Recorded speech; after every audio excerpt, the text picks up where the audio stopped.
एक पागल हर वक्त बस ये कहता रहता था, गुलेल बनाऊंगा चिड़िया मारूंगा, गुलेल बनाऊंगा चिड़िया मारूंगा। एक दिन उसे पागलों के डॉक्टर के पास ले गए। डॉक्टर ने उसका इलाज किया। इलाज करने के बाद डॉक्टर ने उससे पूछा, बताओ अब क्या करोगे? पागल ने बोला, मैं वापस घर जाऊंगा, एक लड़की तलाश करूंगा, उसके साथ शादी करूंगा, नौकरी तलाश करूंगा, खूब पैसे कमाऊंगा और अपना घर बसाऊंगा।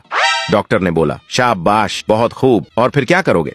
पागल ने बोला, मेरे बच्चे पैदा होंगे, बच्चों को किसी अच्छे से स्कूल में दाखिल करूंगा, फिर अपने बच्चों के बर्थडे मनाऊंगा, लोग मुझे गिफ्ट देंगे, शर्ट पजामे देंगे। डॉक्टर ने बोला, शाबाश, फिर क्या करोगे? पागल ने बोला, फिर उन पजामों से इलास्टिक निकालूंगा, उन इलास्टिक से गुलेल बनाऊंगा और चिड़िया मारूंगा।